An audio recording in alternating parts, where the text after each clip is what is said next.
What's up, guys? Welcome back to the channel. It's your boy Dominic Rich, and I have a special guest with me today. And he goes by the name Sham from the Jollo Football Bantaba channel, where he talks Liverpool and Gambian football. You know, that's his forte. And he reached out to me, and I said, I gotta have him. I was actually live when he came into the chat, and I said, "Come on, bro, we gotta talk. We have to talk." Gambia and how well they're doing at the current Africa Cup of Nations, man. How are you doing, Sham? How are you feeling? Yeah, I'm good, bro. I'm really good. Really honored to be invited to this channel. Yeah, because I'm a keen follower of this channel before Gambia, of course. It's because I watch your channel every time talking about Liverpool, Man City, and I love the how you embrace this banter and this challenge. I love this kind of fans who embrace the Yeah, challenges, and you are definitely one of those fans. That's why I really enjoy your channel. I'm really honored to be here, bro, and really proud as a Gambian today to be here. appreciate it. So, look, let's start Gambia. Most people don't know where the Gambia is. They don't know there's a country called the Gambia. And, I knew about the Gambia, but for some reason, I kind of forgot because there weren't anything really going on with the Gambia for me to actually remember. You see what I'm saying? So when I saw that they were at the African Cup of Nations, immediately I said, Gambia coming last. They're coming last. Yeah. Easy prediction. But Gambia have shown us that they didn't go to the Cameroon to play no games at all. And before we do talk about the African Cup of Nations performance, let me just give some people, just some you do a quick Wikipedia search of Gambia. It says the Gambia, country in West Africa. The Gambia is a small West African country bounded by Senegal with a narrow Atlantic coastline. It's known for its diverse ecosystems around the central Gambia River, abundant wildlife in its Kiang West National Park and Baobalong wetland reserves, includes monkeys, leopards, hippos, hyenas, and rare birds. The capital, Banjul, and near Serikunda offer access to beaches, and that's according to Google. The capital is Banjul. President Adama Barrow, you see the name Barrow, very popular in Gambia. A population of Yeah. 2.4 million, according to the World Bank in 2020. Currency Gambian Dalasi. And if I am to plan a trip from New York to Gambia, it would take me 12 hours, a 12-hour flight, and the official language is English. So, do you guys speak any other language in Gambia? I'm pretty sure there's a local dialect there, right? Yeah, definitely. We speak a lot of, we have up to 14 different local dialects. Maybe the most popular one is Mandinka because they are the most popular. And then you have Wolof, that is like the language that I speak and the language we usually speak on the Yellow Football Bantaba YouTube channel. Yeah, we Mm-hmm. have up to 14. And it's basically the same as Senegal. Gambia and Senegal are basically one country Yeah. if not for borders and things like that. The difference is the French came and the British came. They demarcated the two countries and separated them. But basically, we eat the same thing. We speak the same languages, except they are French and we are English. That's the only difference. Yeah. Oh, okay. So now we know where the Gambia is, and we know a few fun facts about Gambia. And there's a Gambian in the house as well.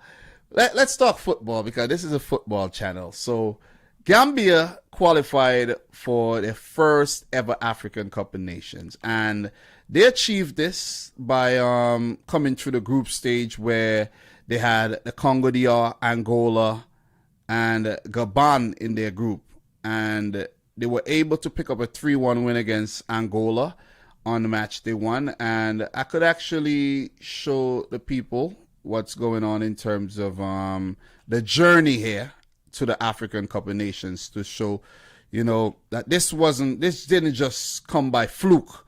So we take a look here at the recent football history here, and we go back to 2019, the 3-1 win over Angola.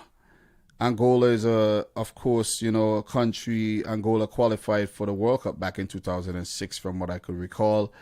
And DR Congo, we know how good DR Congo are. They're in the final round of World Cup qualifiers. That's a 2-2 draw there. So the first two games, Gambia picked up 4 points. They did lose to Gabon, 2-1, but managed to beat Gabon on the home leg. So they went up to 7 points, which was very, very good there. The next game against Angola, a win, 10 points. They did lose to DR Congo, but that was good enough for them to actually go on and qualify. Did you guys go on and top the group, or did you come in second in the group? Yeah, definitely. We top the group ahead of Gabon, and Yeah. we Now qualified I'm automatically. seeing that. But You actually topped the group on I think it might be on goals scored, the most goals scored there. So actually, we started from the preliminaries against Djibouti, yeah. which was the most difficult part of I think, because we drew 0-0, 0-0 home legs, both legs, and then we went on penalties and then we qualify. And actually, this next AFCON, we are also preparing for another preliminaries, which is very strange, right? Yeah, well, why did they let you guys go to the preliminaries when you actually doing so well at Afghan? It has to do with the FIFA rankings, of course. So that's I think what that Yeah, explains it. definitely. But now that you mentioned the preliminaries, I did notice the preliminaries before I was looking back at okay, because I covered all of this, but it's distant memory, so I talked so much football on the channel that this would have just slipped through the cracks. But I did talk about the preliminaries as well. So I did from what I could recall, I did talk World Cup preliminaries, and I'm pretty sure I touched on the AFCON preliminaries. If I could recall, can't 100% remember, but yeah, they did come to the preliminaries against Djibouti, and they did win 3-2 on penalties. And I'm pretty sure if you go forward in the future here, you might find the game right here, and the preliminary would Yeah. be against Chad. I'm pretty sure you guys should get the better of Chad, right? Yeah, hopefully. We have been a bit of a giant killer right now because we are beating the big countries. Mm. And apart from Mauritania, the other countries that we played, they are all like heavyweights in African football, I would say. So we are doing that. So we have struggled a bit with the smaller nations, but hopefully we should do well against Chad. I fancy us to win that one. Yeah. So now we talk how you got to the African Cup of Nations, and we look ahead and we talk about the preliminaries for the AFCON that's coming up next year in the Ivory Coast. That's crazy, right? We're gonna have another African Cup of Nations in a year. That's exciting. I'm happy about that one. Let us talk about the main event here. Let's talk about the main. We had a little appetizer. Now let's get into the main course meal, the African Cup of Nations. What's relevant right now? I may have had some, my memory was a bit dodgy in terms of what Gambia did in the preliminaries and in the qualifiers. But for sure, I know what's going on with Gambia right now. It's fresh on the head in terms of the AFCON. I didn't predict this. Let me actually let me double check my book and see where I had Gambia. Let me see where I had Gambia here. So for Gambia, Group F, Sham, I had you guys Yeah. dead last. Dead last. Tunisia And first, Mali second, Mauritania third, even Mauritania third, and Gambia dead last. So you guys have exceeded my expectations big time, man. and understandable, very well. And you think most people actually had that prediction too, right? Yeah, I would say so. Even back home, when we were going back to the competition, we were not as hopeful as it is right now. In terms of preparation, we had a very difficult preparation. Just before the AFCON, of course, COVID is a situation where I think is across the globe. So we had a situation where we could not even play any test game ahead of the competition. And we also lose a camp, like in one of the international breaks, just before the AFCON, we lose a camp where we were not financially stable to hold this camp. So we lost 4 test games ahead of this competition. So we were not optimistic at all going into the competition. Only one team, Mauritania, they are our close neighbors and we know them. And we have played with them. We have history with them, playing with them. So we were hopeful that maybe we can get a 3 points against them. and then the rest, maybe if we get 1 point out of the other two games, we will take that. Yeah. That was our minimum. That was what we were expecting.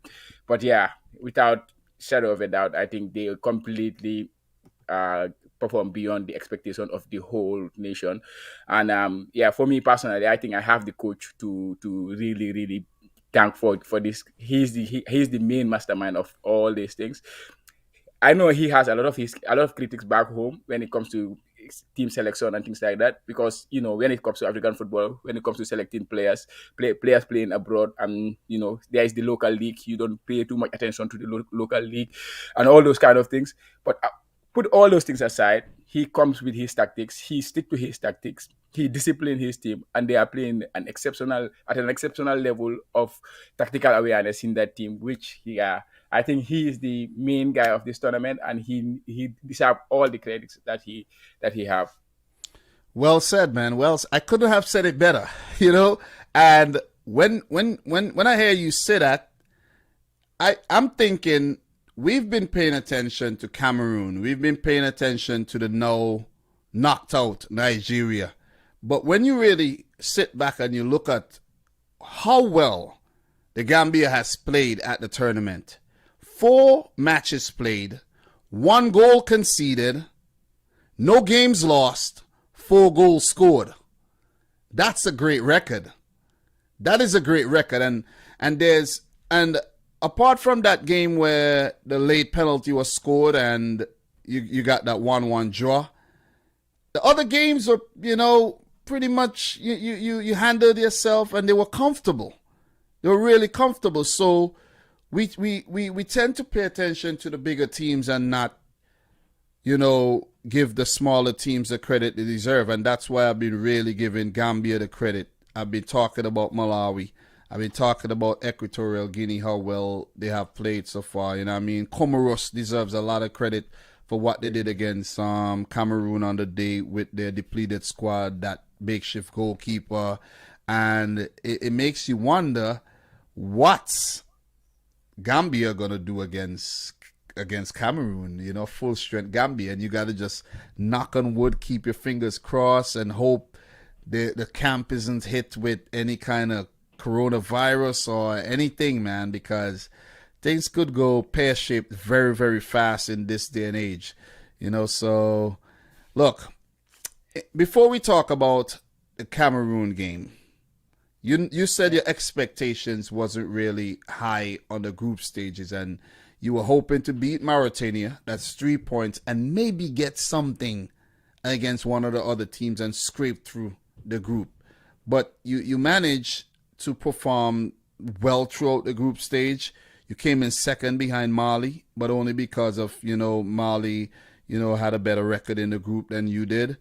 And you went on to play the quarterfinal against Guinea. And immediately when I saw you got Guinea, I knew you were going to win. My prediction was for the Gambia to defeat Guinea. And without a doubt, I can't remember if I wrote down my predictions, but I know that was my predictions without a doubt. I didn't have any doubt. Sometimes I predicted a 1-0 win. Yeah, I can remember well. Yeah, I predicted a 1-0 win for Gambia. And for Cameroon versus Comoros, I predicted a 3-1 win. What did that finish? What, 2-1? 2-1, so, solid predictions there, but the predictions for the Nigeria, no one could have predicted that. I don't think anyone predicted Tunisia to knock off Nigeria like that. And the Burkina Faso Gabon game, I predicted 2-1 to Gabon after extra time, but we know that Burkina Faso prevailed on penalties there. So, look, we just take a look at the graphic really briefly here again and just review the group matches. So, you played the first game against Mauritania. You managed to pick up a win there. Abli Jallo with the goal in the 10th minute.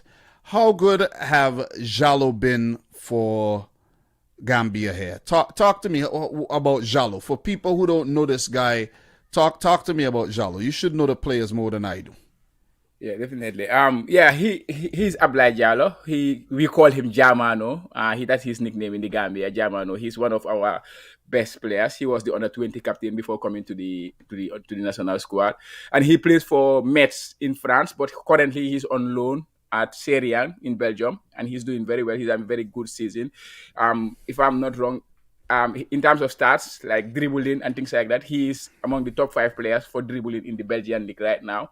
And with him, yes, he has 2 goals in the competition, but we are expecting much more from him because he's the most creative player, I would say, in the team we have, and that creativity is lacking in his game at this moment. Of course, he got the Oh. first goal and he have the third goal in the competition. He have 2 goals in the competition, but when it comes to creativity, that is where we are not really happy with his performance so far, which can get better from his side. But yeah, he's one of the top players in the team right now. And if you listen to the Jollof Football Bantaba YouTube channel or our show, we have the Gambia Football Show every Sunday. My co-host, he cannot stop talking about Ablai Jallo. He really loves him, and but Yeah. there is more to come from him, and hopefully, maybe he will showcase his creativity in the game against Cameroon. Yeah, quality player, man. Quality player packs a punch on the shots as well, man, you know? So, look, if we notice something here from this performance, Gambia, they don't play with possession. They happy without the ball, and they still manage to pick up the win here against Mauritania, Mauritania were the worst team in the tournament without a goal and without any points. If we go back here, we take a look at the game against Mali, which would have been one of the tougher opponents in the group. And this was the game Ibrahima Kone with the goal, the penalty in the 79th minute, and then Musa Barrow with a penalty in the 90th. Talk to me about Musa Barrow, man. This guy is a serious guy. And even before you talk about Musa Barrow briefly, look at the stats again. 32% possession, still managed to walk away with a respectable point from the game. And this is how, and I spoke about this in my video today. Well drilled defensively. This is what they build their game on. A solid defense with some quality attacking players like Abli Jallo and Musa Barrow. Talk to me about Musa Barrow. Like, you just mentioned, give us some insight about Abli Jallo. Talk to me. Yeah, Musa, I think he's the main guy of the team, and I think it's very clear for everybody to see that. He plays for Bologna in France, in Italy, sorry. Yeah, formerly of Atalanta, and yeah, he's the first Gambian player to be ever nominated for the Golden Boy. That is the best young player in the world. He was nominated in 2020, and yeah, he started his career back in the Gambia with the club name Hawks. That is one of the heavyweight clubs in the country, and I think he made his statement when he came on for Hawks and played against the biggest team in the Gambia, that is called Walidan, scoring 4 goals in one game against them. That's when he was called up to the national team under 20, and then that's where he started. Then moved to Italy and Atalanta, and from Atalanta to Bologna, and he's doing an exceptional job in Bologna. In Bologna, I see some people. There was a link with Liverpool recently because I'm a Liverpool fan, so I saw the links, and they were saying the next Kaka or something. But I say he's far from Kaka. He's different from Kaka because he is more of a winger. You can say the next Mane or something like that. He's closer to Mane than to Kaka. And yesterday he played as a striker, number 9, which is not very comfortable for him. You see him drifting, always going to the side, because we did not have a proper number 9 in the team. Our main striker, he's kind of lacking in confidence in the competition right now. So that's why the coach has to change his tactics. And yesterday he went with the pacey players up top, and he was playing as a 9. I was not very happy with his performance yesterday. Yes, he scored the goal, but he could have done better. And I can see him going. 23 years old, he's still young. I think he has a very bright future ahead of him. He's the star of the country, and everybody is very, very happy with his performance, to be honest. I like that. I like that, you're happy, but at the same time, you can get more out of the players, and, there's more to definitely come. The third game of the group there, where you pulled off a shock win against Tunisia, and it happened in the final minute of the game, basically. Abli Jallo, what a strike that was, though. That was a hell of a goal. That was one of the goals of the tournament so far, in my opinion, to beat Tunisia. And you see the red card there. Tunisia did not go down to 10 men. That red card was for the bench, a goalkeeper on the bench. But that was an amazing performance again. And you go down and you look at the stats, only 30% possession, not dominant throughout the game at all. But whenever the opportunities present themselves, Gambia would pounce and they would strike. So, look, group stage, they went through without a loss, 2 wins and a draw. Pretty good performance, if you ask me.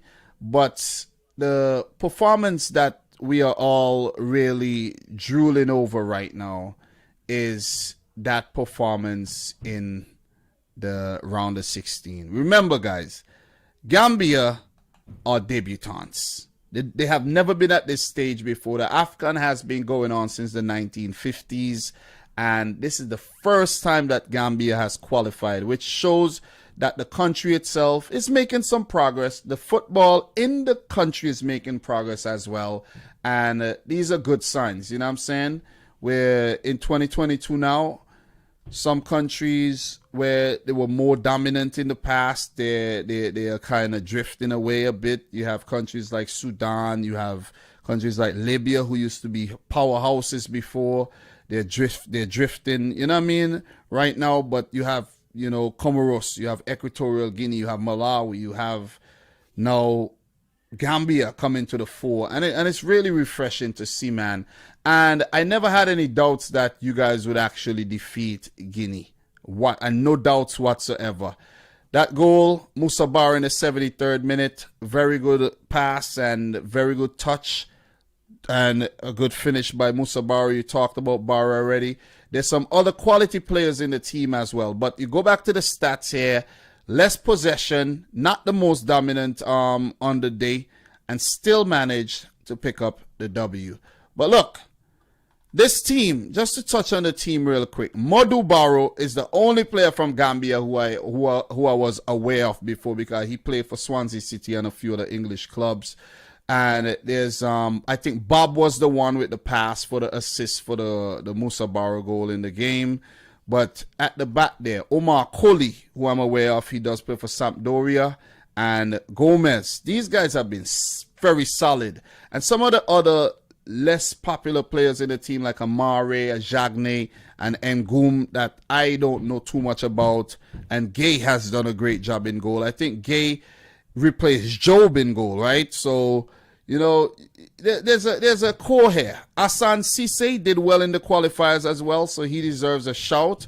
And there's a few other guys who, did well in the qualifiers who are not really involved a lot at the tournament so far. So how you feel about the game, man? How you feel about the big win against Guinea and to book your place in the quarterfinals to face Cameroon? Yeah, huge, really huge. Because ahead of the game, the lineup was named before the game started, and this was not the original lineup. 3 players had to pull out of the lineup because of they had food poison. Like Ibu Ture, the left back, he was supposed to start at left back, and Noah Sonback, he was supposed to start at right back, and then Chedi Janko also, he was also out with food poison. So 3 players were affected by food poison just before the game started. So at that instant, 1 hour before kickoff, the coach has to adjust and then bring in Pamo Dijan, the captain of the team, Yeah. and Daudangom, who have not played any minute in this competition. So I have to say kudos to those 2 players. They They came in and they did not make the losses of Ibu Ture and Sedi Janko felt by the team, because they were very solid in the game. Other than one mistake from Daudangom in the second half, that gave Guinea their only chance. I think that was one of their big chances in the game, and that was the only thing that he did not do well. But otherwise, the game was completely different from the first round games. That was like you say, the possession base, we were almost 50-50. It was 48% for the Gambia. In the first half, it was 50-50. We were braver in this game because we knew they had Naby Keita, the coach. That's why I really respect this coach. He knew that Naby Keita was their key player. He was out of their middle. He almost created everything in their group game matches. So without Naby in that middle, Guinea were not gonna trouble us like in the attacking third, so we could be a little bit braver and then go forward. That's why he went for it. We kept the ball a little bit, and then we created a few chances. I was not so happy when it comes to penetration. Of course, our goal came through passing and then penetrating and then scoring that goal, but we could have got more from the place that from the possession we have in the first half. Not enough, not a lot, 50% possession. We could have had more chances. But overall, yeah, it was another masterclass from Tom. And kudos to Tom Senfit. He has made himself and the country very, very proud of his performances. Well said, man. I was waiting for you to actually call his name, Tom Seinfeld, and he's Belgian, right? He's from Belgium. Yeah. Yeah, he's done a great job, man. He's really done a great job, and you could see that he really believes in the team, and he's just not there for a paycheck. You could just see that. You could tell. You could tell the way some managers, behave on a touchline and everything. And he's done a great job with the team, man. I think it was a quality performance. You guys dealt with everything that Guinea was actually coming at you with. You dealt with it, and you kept them at bay. They had a few, good opportunities, but you dealt with it every single time. And I think that has been the hallmark of this Gambian team. And you got to be patient with the team, man. I think the team itself has a lot of patience. They just know to just stay in the game, and the opportunity will come, and that's exactly what happened. Now to talk about the big one. And this is the game between yourselves and Cameroon, the host Cameroon in the quarterfinals. First time at the African Cup of Nations against the indomitable Lions. Let me just say, the Gambian, the Scorpions. What a name. That's a good name. I love that nickname. Do you think that you guys are gonna sting the indomitable Lions on the day? How confident are you that you could get the job done? Because in my opinion, I actually think, it's the AFCON. We know how corrupt things are in Africa. Cameroon are the hosts.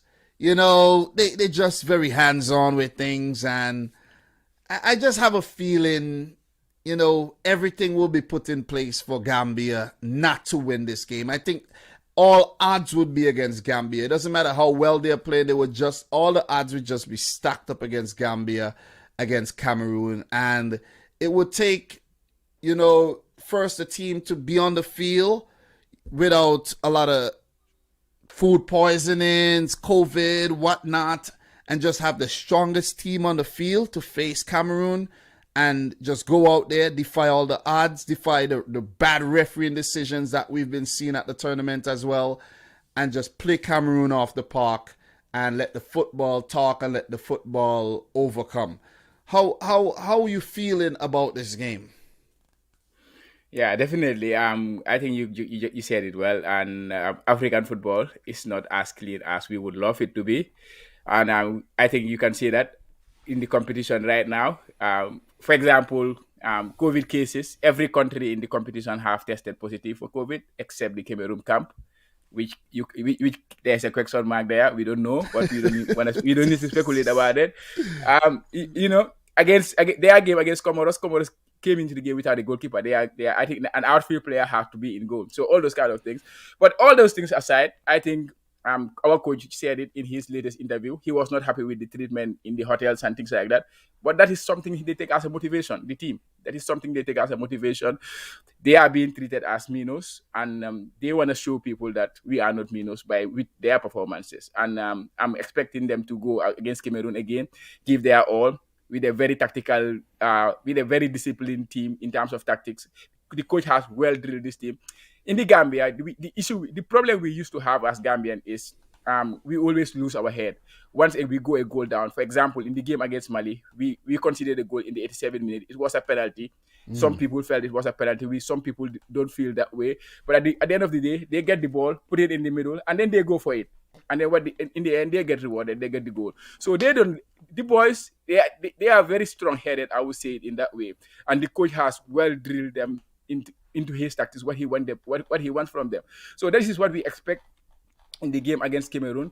We will go out there, no matter how the odds will be against us, we will go out there and then hopefully we will sting again. Well said, man. Look, all the best in the game against Cameroon. I do honestly think that it would be a bit too much for you since Cameroon are the host, but I like to doubt. I really like to doubt you guys so that you would prove me wrong. It would feel even better if you go out there and beat Cameroon. And we saw, what happened with Nigeria, Ghana, Algeria, and the tournament. It's just dishing out these really good results, these shock results, and it's really heating up, man. Look, we talk AFCON. We've talked for 30 minutes. I think it's been a really good chat. We got to talk the future here. The 2026 World Cup. I know 2022 is gone. With the way Gambia are performing right now, Africa are going to get more places for the 2026 World Cup. I think Africa is going to get 3 added spots, if I'm not mistaken. Plus, there's going to be a spot in the playoffs. So Africa goes up to actually 9 places, which means that's 4 more places than they do have right now. Plus, there will be an additional team going into a playoff tournament for, one of the few extra spots that's remaining. One of those spots could be Gambia's. You see what I'm saying? And having a 48 team World Cup might sound a little watered down, but it could be an opportunity. The World Cup every 2 years might sound a bit watered down, but it could be an opportunity for teams like Gambia. And this is one of the reasons why they're doing this and implementing this. 48 teams every 2 years. It's going to create more revenue. It's going to allow more teams to actually participate at the grand stage, which means that more teams are going to get the financial backing that they need, barring corruption and all of that. The money could go to the right places and things could continue to develop in these, lesser developed nations, in Africa and maybe in the Caribbean and Asia. So do you think the future of Gambian football looks bright right now? Do you think that this AFCON could actually catapult you to heights unseen before? What are your thoughts? Yeah. Firstly, I would say I hope so. I hope so. But if I'm being realistic and then looking at all the sectors of the footballing landscape in the Gambia, I would say there are some things we need to improve in order to do that. But in terms of talent, in terms of looking at players who are coming through, I think the country is very well set. Just recently, that was last year, the under-20 were in the AFCON in Mauritania, and they finished third place, and there were a lot of young players. Unfortunately, no player from that team is currently in this team. If I'm not wrong, I think only Gomez, the defender, is the only one, if I'm not wrong. So, but don't quote me on that. Gomez is 20. He's 20 years old. But talk about that. You guys have a very young team too, so that is something to actually look forward to. Ibrahima Kohli is only 21 years old. You mentioned Musa Barrow, he's only 23 years old. So Ibrahima Dabo is only 20 years old as well. So the Abli Jallo is only 23. So these guys will be around for the next 10 years.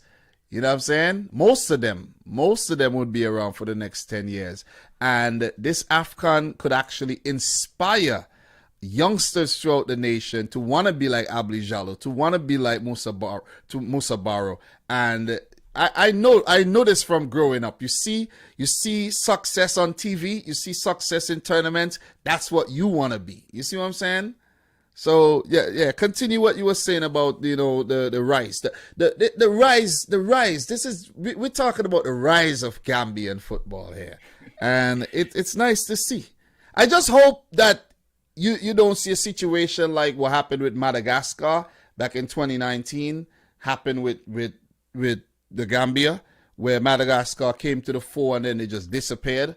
Let's hope that's not the case and you guys continue to, play good football. So yeah. So talk to me. Yeah, definitely, definitely.